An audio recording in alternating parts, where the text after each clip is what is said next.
Bonjour à tous. Donc on va reprendre et passer au moment qu'on attend tous, qui est la remise des prix. Donc du coup, moi c'est Camille, je suis chargée de mission, enfin non pas chargée de mission, je suis responsable des programmes Impact, FinTech et Talent ESG. C'est les réflexes d'avant qui reviennent. Au sein de l'Institut de la finance durable, donc je suis notamment en charge du Challenge FinTech. Donc le Challenge FinTech, ça fait 6 ans environ maintenant qu'on le fait. C'est un appel à projet de référence pour l'innovation en finance durable. Donc l'idée, c'est vraiment d'inciter à l'innovation pour accompagner la transformation de la finance et aussi la contribution des FinTech à la transition écologique. Donc cette année, on a pensé les prix un peu de manière différente. On les a pensés en fonction du niveau de maturité et avec des prix encore renforcés. Donc j'ai le plaisir de dire qu'on a des montants financiers toujours plus élevés. Vous le verrez après. On a de nouvelles dotations avec de nouveaux partenaires. Et ensuite, on a aussi la prise en compte des enjeux diversité-inclusion dans l'évaluation des FinTech. Donc cette année, on a rencontré un fort succès avec 58 candidatures et 11 finalistes qui vont s'afficher là. Voilà. Donc bravo à eux.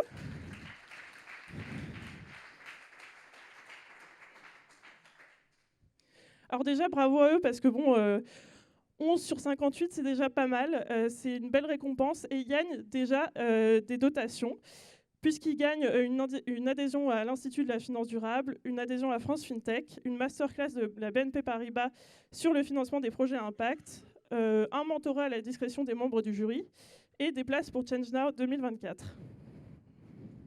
Donc ce succès, on le doit à tous nos partenaires et sponsors, dont on a nos représentants ici.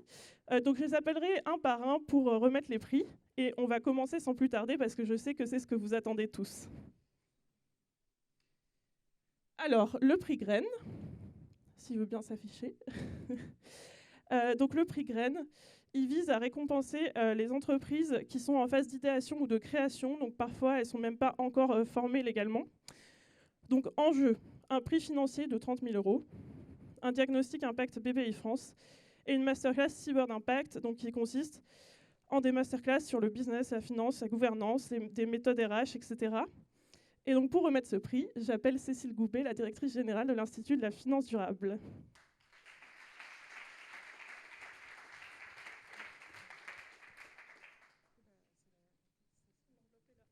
C'est beaucoup mieux que la musique, les applaudissements en fait. Comme vous le savez, effectivement, pour nous, c'est important de pouvoir accompagner dès le début des projets nos graines, nous allons dire. Et donc, j'ai l'immense plaisir d'appeler Eversy, lauréat cette année en catégorie graines.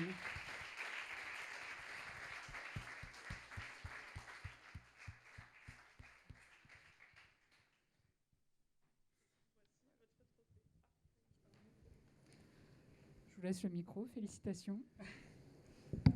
Merci beaucoup. Donc, Eversy, on est une start-up qui travaille sur faciliter, accélérer le financement de la protection du milieu marin. Donc, on a fait un constat en fait que les porteurs de projets avaient des difficultés à monter des projets, à les financer. Ces porteurs de projets, ça peut être des ONG, des entreprises, des collectivités, des régions, même des États, et ils ont une mauvaise connaissance, une méconnaissance en fait des projets, des financements qui peuvent leur être admissibles. Et surtout, ils ont une difficulté aussi à collecter de la donnée scientifique sur les projets à impact. Donc c'est un problème en fait pour financer, pour valoriser leurs actions. Et donc il y a un manque de compétences et de ressources globalement pour réaliser ça.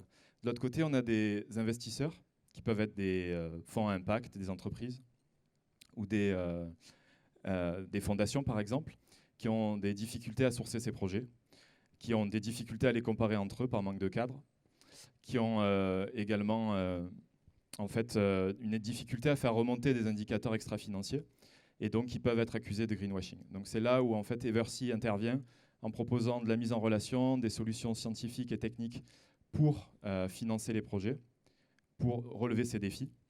Donc on travaille sur booster l'accès à des financements comme les crédits carbone, les crédits biodiversité, les prêts verts, par exemple les blue bonds. Et aussi on travaille sur moderniser en fait le processus de d'évaluation de l'impact, en mettant en place un protocole numérique en ligne, des protocoles internes basés sur des modèles scientifiques ou des protocoles internationaux, des outils de collecte de données, par exemple l'imagerie satellite et le machine learning pour remonter des données sur le terrain. Voilà, donc on remercie le jury, les membres du jury, les sponsors pour ce prix. C'est une responsabilité pour nous de produire la solution. C'est des fonds propres, c'est une magnifique carte de visite en fait pour l'avenir. Donc voilà, on vous remercie énormément.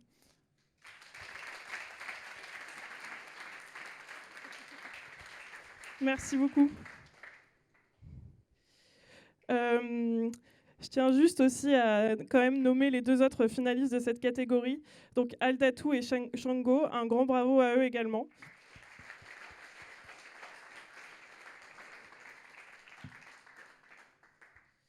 Donc ensuite, le prochain prix, c'est le prix Jeune Pousse. Le prix Jeune Pousse, il vise à récompenser des entreprises qui sont en phase d'amorçage, dont le concept est prouvé mais pas nécessairement arrêté, et qui ont besoin de structuration pour définir leur modèle d'affaires. Donc toujours en jeu, la masterclass cyber d'impact, le diagnostic impact BPI France, un accompagnement du cabinet de conseil Islandsea, une adhésion à Finance Innovation qui est notre association sœur, et un prix financier de 25 000 €. Donc pour remettre ce prix, j'appelle Émilie Garcia, qui est responsable climat ESG de la direction innovation de BPI France.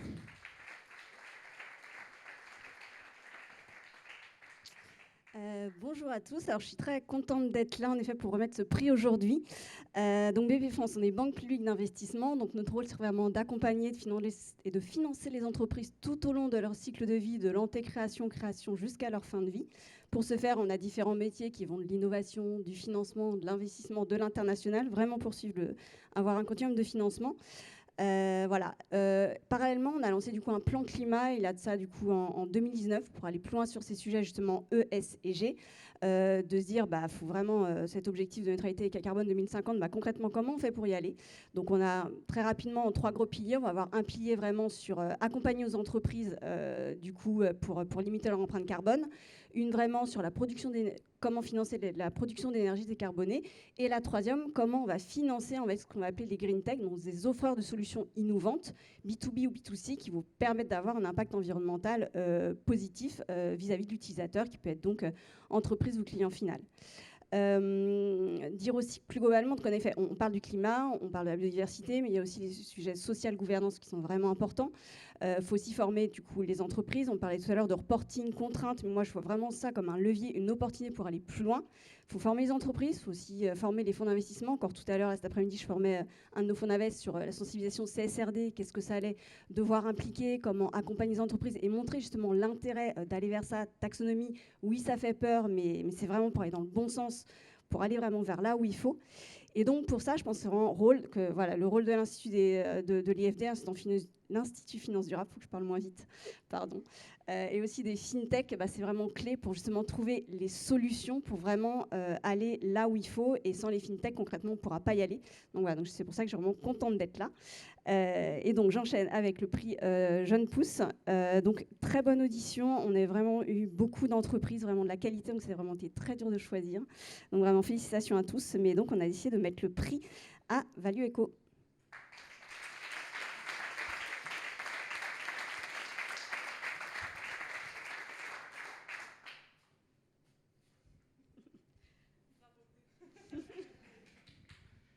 Merci beaucoup, merci Émilie, merci Camille. Merci à l'Institut de la Finance Durable et au jury pour ce prix. Donc moi, je suis Mathieu Joubrel, je suis cofondateur de Valueco avec mon associé Mariam Madbi, qui est tout de suite dans les transports, mais qu'on ne désespère pas de voir apparaître au cours du pitch. Pour ce qu'on fait, notre problème, c'est que pour beaucoup d'investisseurs, l'ESG, c'est synonyme de chaos. Beaucoup d'investisseurs ont beaucoup de mal à répondre aux promesses ESG de durabilité qu'ils ont fait. Le souci, c'est que beaucoup ne font que réagir au bâton, la réglementation, sans suivre une carotte qui serait des promesses de rendement et de risque plus favorables pour eux. Ils ont besoin en fait comprendre comment le marché intègre les performances ESG, les performances de durabilité des entreprises. Ça, c'est facile quand on parle de performance financière. puisque chacun peut accéder au cours d'une action, il connaît les bids, les offers de tous les investisseurs sur le marché, mais il n'existe pas de cours de l'ESG. Les investisseurs responsables ne pourront jamais l'être correctement s'ils continuent d'avancer à l'aveugle. Et c'est à ce problème-là qu'on s'attaque chez Valuco. Ce qu'on a développé, c'est une plateforme qui nous permet de collecter les opinions internes de tous les investisseurs sur les performances ESG d'une entreprise. Une fois qu'on a collecté l'avis de tous les investisseurs sur toutes les entreprises, on peut anonymiser, harmoniser, consolider ces résultats et aider en retour ces investisseurs. On peut les aider à se positionner sur le marché, à valider leurs données, leurs démarches, leurs processus et surtout à accéder à des signaux de marché auxquels ils n'avaient pas accès avant. Donc c'est vraiment cette base de données qui nous rend unique et qui fait que nous, on ne se positionne pas du tout comme un fournisseur de données ou comme une agence de notation, mais vraiment comme un acteur qui va essayer de faire transparaître le sentiment de marché comme un cours en bourse, mais sur des enjeux de durabilité, avec le plus de transparence possible. Aujourd'hui, on a 25 institutions financières qui nous font confiance, qui contribuent leur score à notre solution. On travaille avec un acteur de place à mettre en place un indice fondé sur nos données pour vraiment faire prendre corps à notre solution et mettre en exergue à quoi pourrait ressembler ce paramètre de marché. Et on travaille assez étroitement avec les régulateurs européens pour vraiment rester au plus proche de ce que seront les obligations des investisseurs responsables de demain. Notre vision sur le plus long terme, c'est d'appliquer ce système-là d'intelligence collective qu'on est le seul pour l'instant à adopter à d'autres classes d'actifs, pas seulement les gestionnaires d'actifs, mais aussi des contrats dérivés, des indices, des ETF, pour que tout le marché puisse vraiment prendre en compte ces critères-là. Pour nous, il faut que toutes les transactions financières puissent intégrer explicitement de l'ESG si on veut pouvoir vraiment restructurer le système financier. Donc à ce titre, merci beaucoup pour ce prix-là qui nous donne de la légitimité, de la crédibilité dans nos ambitions et j'espère qu'il nous permettra d'aider les investisseurs à aligner valeur et valorisation. Merci.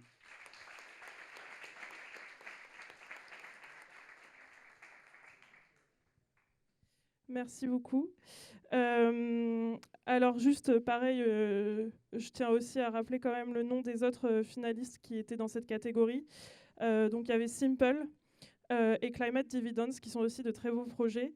Et aussi peut-être il y avait Finres, mais Finres qu'on a reclassé dans la catégorie arbre en raison de leur maturité. Voilà, et donc du coup on va passer à cette fameuse catégorie arbre.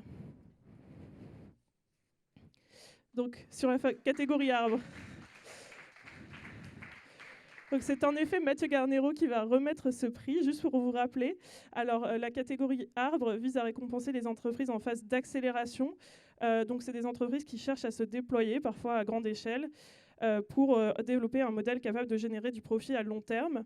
Donc sont en jeu toujours une masterclass de cyber d'impact, un diagnostic impact BPI France, un accompagnement du cabinet de conseil Elancy, une adhésion Finance Innovation et un package de Finance Montréal avec une incubation à station FinTech, des rencontres et des événements. Et ce n'est pas tout, un prix financier de 20 000 €. Donc voilà, Mathieu, je te laisse la main. Merci Camille. Oui, ça marche ? Merci Camille. Et donc j'étais en phase d'accélération moi aussi. Je suis arrivé un petit peu trop vite. Donc Mathieu Garnero, je suis directeur de projet finance durable à l'ADEME. Et ça fait 6 ans maintenant qu'on travaille sur le Challenge FinTech. Donc c'est toujours agréable de se retrouver. Et l'objectif de l'ADEME, c'est de pouvoir observer l'émergence de solutions. Pour voir aussi, on a vraiment un focus sur les questions agences de la transition écologique, donc les solutions qui peuvent être apportées par les fintechs. Et je dirais juste un petit retour sur cette année et les discussions au sein du jury. Je trouve qu'on a vraiment beaucoup discuté modèle d'affaires, discussion sur la durabilité et l'apport de telle ou telle proposition sur les enjeux de durabilité. Et on s'éloigne un petit peu plus de discussions peut-être qu'on avait des années précédentes sur des sujets très tech. Finalement, les sujets de SaaS, d'IA, de machine learning, d'imagerie satellite, tous ces sujets-là, c'est des outils. Clairement, ils sont embarqués dans les solutions. Mais maintenant, le cœur des sujets, en général, dans les débats, maintenant, c'est vraiment la durabilité, l'inclusion, la transition écologique. Et donc, j'ai trouvé ça très agréable cette année on garde toujours l'aspect tech, mais que les échanges vraiment portent sur ces enjeux de durabilité. Et donc, plein de beaux projets cette année. Et le vainqueur dans la catégorie arbre est ATK.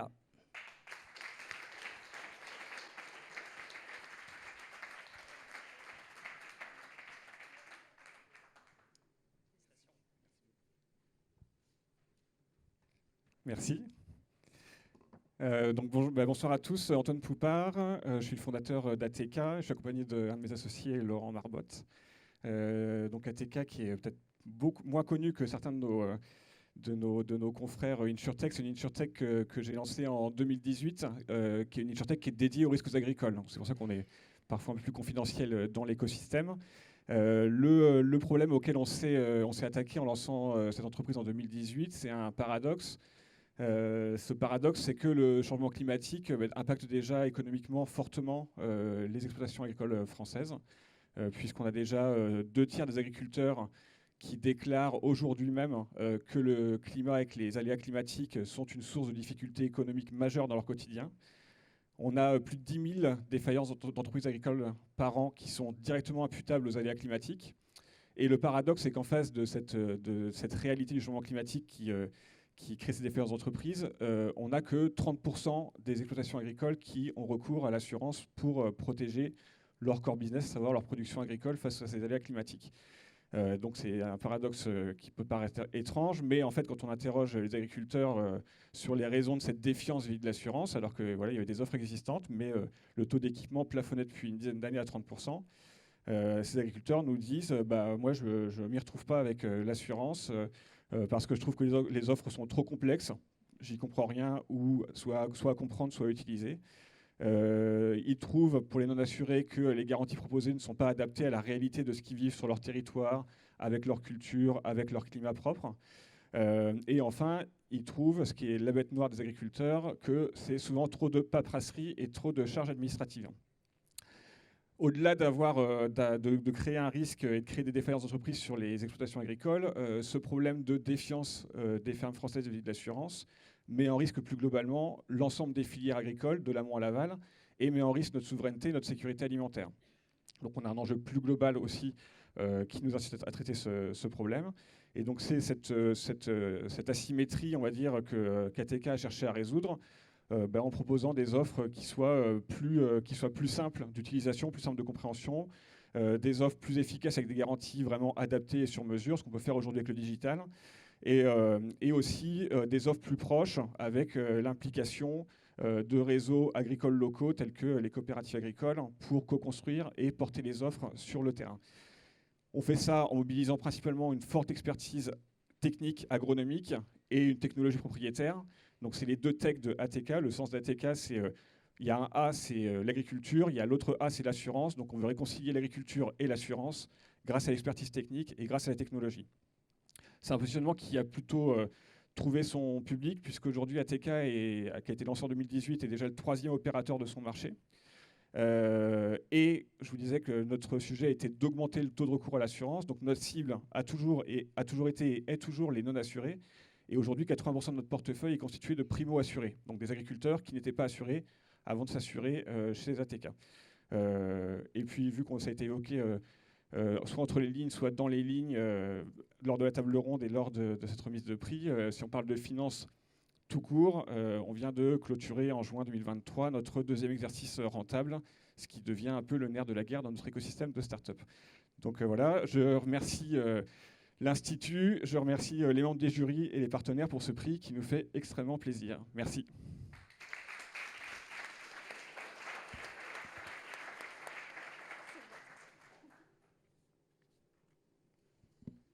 Merci beaucoup. Pareil, je tiens aussi à rappeler les noms de ces finalistes qui étaient également de très hauts finalistes. Donc nous avions Altitude, Finres, Jolti et Tudico. Donc un grand bravo à eux également.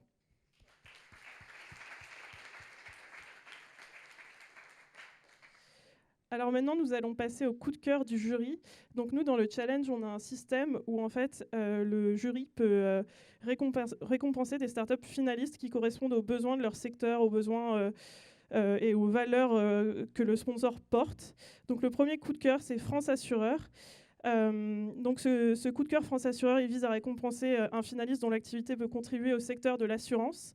Donc sont en jeu un prix financier de 5 000 € et une mise en réseau avec le réseau de France Assureur. Et donc pour remettre ce prix, j'appelle Philippe Taffin et Jérôme Balm.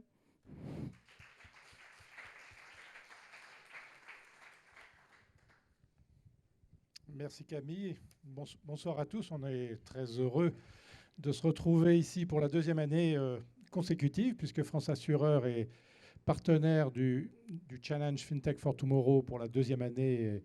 Et on est très heureux au nom de France Assureur, des membres qui ont été également partie prenante du processus de sélection d'être ici ce soir.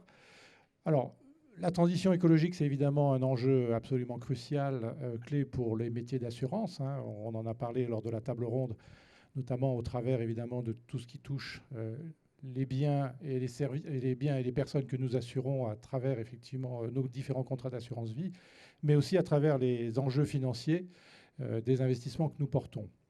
Et donc c'est la raison pour laquelle, à travers ce partenariat, il nous semble que c'est absolument clé qu'on s'y associe, qu'on donne ce prix coup de cœur, puisqu'il nous semble que récompenser des fintech, des insurtech qui jouent un rôle clé pour aider notre secteur à se transformer, à améliorer nos pratiques sur toute la chaîne de valeur, est absolument clé. Alors, le prix, c'est un prix financier, mais aussi une mise en relation, parce qu'on considère qu'au-delà des ressources financières, les startups ont également besoin d'accompagnement, de mise en relation avec les acteurs, les grands donneurs d'ordre de notre secteur. Et c'est aussi important pour eux de comprendre nos attentes et évidemment les besoins.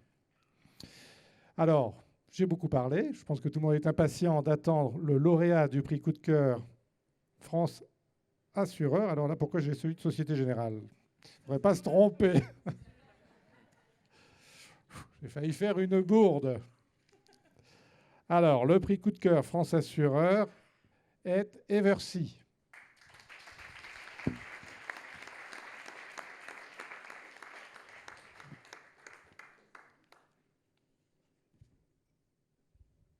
Merci beaucoup encore une fois. Je pense que j'ai oublié plein de choses lors de la première intervention. Et bon, je pourrais ajouter maintenant merci à France Assureur.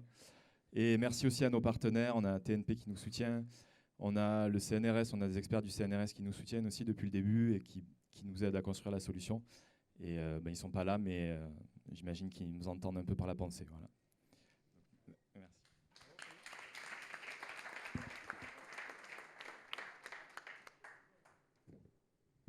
Merci beaucoup. Donc, on passe maintenant, cette fois-ci, vraiment au coup de cœur Société Générale.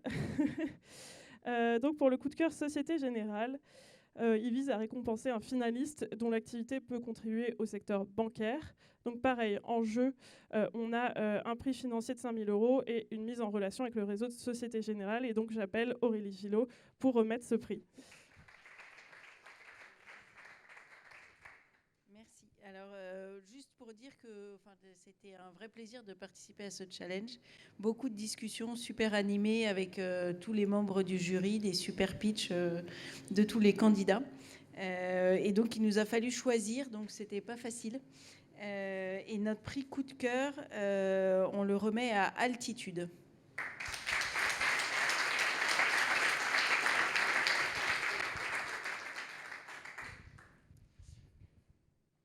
Merci beaucoup. Merci beaucoup à la fois au jury, à la Société Générale, à l'IFD. Alors, du coup, Timothée et Raphaël, on travaille sur le projet Altitude. On va essayer d'être bref. On nous a dit qu'on avait 3 minutes, donc on va aller vraiment de manière synthétique à l'objectif. Donc, Altitude, c'est une plateforme, c'est un SaaS, qui est développé par AXA Climate et qui est destiné principalement à des fonds d'investissement qui investissent dans du non-coté, donc principalement des fonds de private equity, des fonds d'infra, des fonds qui font de la dette privée, pour les aider à faire de l'analyse de risque, à la fois sur des sujets climat et sur des sujets biodiversité. Donc, tout tourne autour de la double matérialité. Un utilisateur qui utilise la plateforme va pouvoir, de manière très facile, à partir d'informations qu'il a dans un mémo d'investissement à laquelle il a facilement accès, screener une entreprise et pouvoir récupérer d'un côté des aspects qui prouvent qu'une entreprise a ou n'a pas un impact négatif sur le climat et la biodiversité, et à l'inverse, pouvoir voir dans quelle manière le changement climatique et l'érosion de la biodiversité peut lui-même avoir un impact négatif sur cette société. Donc dans les faits, ça se matérialise sur 3 grands cas d'usage pour les sociétés de gestion. Le premier, c'est en pré-acquisition. Donc Altitude, c'est avant tout un outil de prise de décision qui est utilisé par des analystes et qui leur permet donc, en rentrant quelques informations, de pouvoir voir l'exposition d'une entreprise à des risques climatiques tels que de l'inondation, du feu de forêt, de l'extrême chaleur, des arrêts de travail, etc. Mais également de l'exposition à des espèces menacées, des espaces protégés. Voilà, tout un panel qui leur permet de prendre des décisions informées au moment d'investir. Ensuite, il y a une question de gestion de cette entreprise dans le temps et de consolidation pour ces sociétés au niveau du portefeuille. C'est-à-dire qu'un fonds de gestion doit pouvoir avoir une vue consolidée de l'ensemble de ses actifs et de l'exposition de son portefeuille à tel ou tel risque. Et enfin, on a pas mal de personnes dans la salle qui travaillent dans des équipes ESG. Il y a un très fort enjeu de reporting, à la fois du reporting réglementaire. On a besoin d'avoir les bonnes analyses pour du SFDR, pour de la TCFD, pour la loi énergie-climat. Mais aussi tout simplement pour répondre à ces investisseurs qui sont de plus en plus demandeurs d'avoir de l'information sur comment est investi l'argent. Donc Altitude aujourd'hui, c'est une dizaine de personnes chez AXA Climate de manière directe, mais on est aussi accompagné par tout un écosystème, des consultants et qui ont l'expertise métier. D'un autre côté, des scientifiques. On a une équipe de 20 scientifiques, chacun expert dans son domaine. On travaille avec des écologues, des sismologues et plein d'autres corps de métiers de la science qui nous fournissent les données, valident les modèles et valident le périmètre fonctionnel. Et aujourd'hui, donc c'est 1 an d'existence de la société. On atteint quasiment 1 million d'euros de chiffre d'affaires. On a fait une très très bonne première année avec des fonds. On travaille avec PI Partners, avec Naxicap, avec Infravia, dans le monde de la dette avec MV Credit depuis peu. Et via nos clients, on arrive vers des élargissements de use case, notamment en allant vers des corporates qui sont venus, je vais dire, de manière accidentelle vers notre solution. Et des gens comme Accor, aujourd'hui, qui sont avec nous depuis assez peu de temps et qui nous aident à créer de nouveaux use cases. On parlait tout à l'heure de CSRD, qui sont des problématiques sur lesquelles on va probablement se retrouver. Je souris parce que je sais qu'il y a pas mal d'échanges déjà avec les équipes de Sweep. Écosystème, exactement. On a des gens chez nous qui bossent chez Sweep et vice-versa. Enfin voilà, on est très proches. Je sais. Il faut qu'on en parle, justement. Ouais. Donc voilà. En tout cas, merci infiniment. Je ne sais pas si j'ai trop parlé, mais c'est un grand honneur d'avoir ce prix au nom de toute l'équipe Altitude. Donc merci beaucoup. Voilà.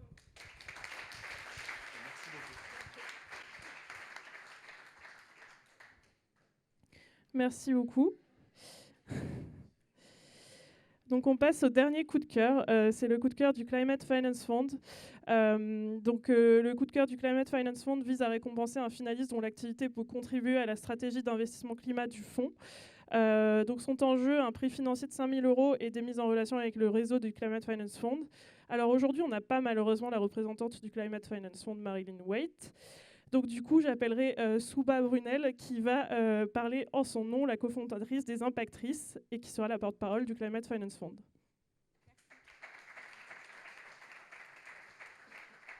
Merci. Donc bonjour, je m'appelle Souba Brunel. Du coup, je gère une société d'investissement qui est spécialisée dans la transition énergétique en France et dans mon pays d'origine en Inde. Et également à côté, j'ai une association qui mise sur le potentiel des femmes et de la diversité pour accélérer la transition écologique. Et c'est en ce sens, en fait, que ce projet est soutenu par la Climate Finance Fund, que je représente aujourd'hui. Et la Climate Finance Fund, juste en quelques mots, c'est une organisation philanthropique qui finance des solutions pour le climat en mobilisant des capitaux en Asie, en Europe et aux États-Unis. Et elle a cette spécificité de mettre au cœur des solutions choisies le prisme du Jedi. Donc rien à voir avec Star Wars, quoique. Jedi pour nous, ça veut dire justice, équité, diversité et inclusion. C'est le seul paramètre, le seul prisme qui permet vraiment d'accélérer la transition écologique et vraiment de créer l'innovation. Et du coup, pour cela, elle remet un prix coup de cœur qui honore en fait ces valeurs de diversité, inclusion et de justice et d'équité à Jolty.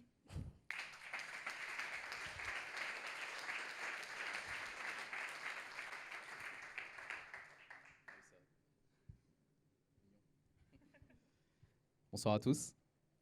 Je tenais au nom de toute l'équipe de Jolty, que certains représentants sont ici présents, à remercier tous les membres de jury, l'Institut de la Finance Durable, également Climate Finance Fund. Pour vous faire très court, parce que je suis un peu le dernier, je pense que vous avez envie de profiter du cocktail. Jolty, c'est l'assurance de la mobilité durable. Donc on va assurer que ce soit des trottinettes, des vélos électriques, des voitures électriques, des gyroroues, tout ce qui est dans la mobilité, on va dire une nouvelle ère de mobilité plus responsable. Donc on le fait à la fois pour des particuliers, mais également pour des entreprises, puisque nous accompagnons pas mal d'assureurs, comme Generali et d'autres assureurs, dans l'élaboration de produits plus adaptés à la mobilité électrique. Et donc voilà, donc aujourd'hui je suis très content. Ce prix ne représente pas juste 5 000 €. Il représente, je pense, la concrétisation de notre engagement, tant sur on va dire l'équité, parce qu'on veut vraiment récompenser nos assurés pour leur choix de rouler responsable. Et aujourd'hui, donc cette récompense est une belle figure. Voilà, je vous remercie. Pour ce...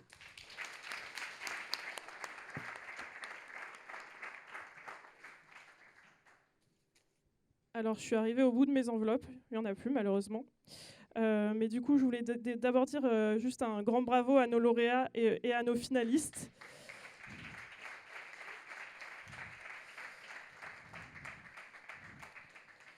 Il faut savoir qu'ils ont quand même passé beaucoup de chemin pour en arriver jusque-là, ne serait-ce qu'en termes de process, c'est-à-dire que le dossier est assez lourd, le pitch est assez lourd également, ils se font beaucoup challenger par nos membres du jury qui sont toujours là pour essayer de les pousser un peu plus dans leur démarche. Donc voilà, je trouve que c'est quand même important de le souligner. Et j'aimerais remercier tout particulièrement tous nos sponsors et nos partenaires qui sont là aujourd'hui. Un grand merci à eux.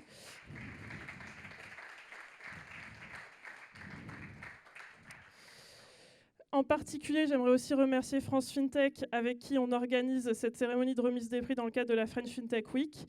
Donc on est très content de le faire avec vous. Et avec Juliette Sterwen également, avec qui on a participé aussi au panorama des FinTech durables avec leurs précieuses contributions. Donc je les remercie chaleureusement.